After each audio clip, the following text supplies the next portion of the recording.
Hi guys, so there's growing concern within the Conservative Party over Boris Johnson's ability to win them elections. In a few weeks' time, the Boris brand will be tested and we will see just how well it has withstood the current problems facing the Prime Minister. The fact that he broke the law and paid his fine is something that the Tories are trying to sweep under the carpet. But if we're going to see news coming out of more fines, it's going to be extremely difficult for Johnson to weather that storm. Another problem is his lying to Parliament. While he has a massive majority and we know he lies, more and more Tories are starting to feel a bit uncomfortable with Johnson. Ahead of the May elections, there has been a plan to exclude Johnson from any campaigning or any campaign material. He's becoming toxic. Have a listen here to Government Minister Greg Hands make a pretty lazy attempt to defend his boss. But before, have a listen to Johnson lying in Parliament on the 1st of December last year.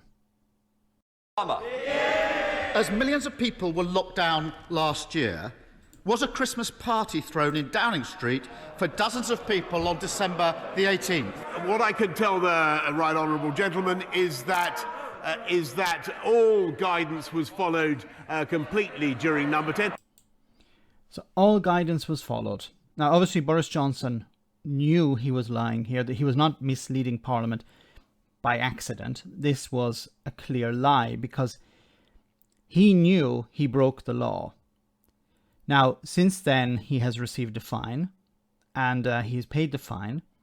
I don't know who actually paid. Maybe I don't know if it was him who paid it or someone paid it on his behalf. But he clearly lied to Parliament here. Now, what he's expected to do is to return to Parliament and correct the record. Now, the Tories are attempting to apologise on his behalf or to excuse his actions. This was Greg Hands. Now, talking of tough measures, you know that it's a rule that if a person misleads Parliament, they should resign. If the Prime Minister is found to have misled Parliament, should he resign? Well, look, the Prime Minister will be speaking to Parliament, in Parliament this week. Parliament returns tomorrow. And the Prime Minister will have his say in Parliament and will outline his version of events. His version of events. Okay, Boris Johnson broke the law. He received a fine for that. His version of events are irrelevant. What he's supposed to do is, if he's misled Parliament, he's supposed to come back and correct the record. Now, Boris Johnson, up until this stage, has not done that. Unless there's been some occasion that he's done it that I haven't noticed. But generally, when Boris Johnson misleads Parliament, he doesn't correct the record. Now, an MP or a minister can mislead Parliament by accident, unintentionally. What they're supposed to do is return to Parliament at their earliest convenience and correct the record. And that's perfectly fine. Maybe they received wrong data, maybe they misheard something. It's perfectly fine to correct the record. But Boris Johnson has not done this. So at this stage, you have a Prime Minister who has broken the law, has not corrected the record, and is still sitting in his position. I think, along with what seems to be a campaign to remove Johnson from campaigning material, Boris Johnson is not appearing in posters around England at the moment, and other parts of the UK for sure, but in England in particular, he's not appearing in campaign material because he's toxic.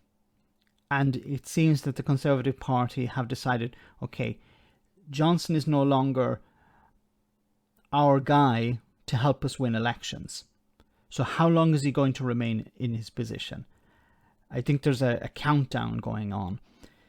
He can't stay there much longer. But the benefit for the positives for Johnson is that there's no one to replace him. Until recently, I had said Rishi Sunak was probably a likely heir, but that has completely crashed and burned. The alternative after that would be Liz Truss, but Liz Truss is not well known in the country. She's known in political circles, but not in the country that well. So there's no natural successor to Boris Johnson.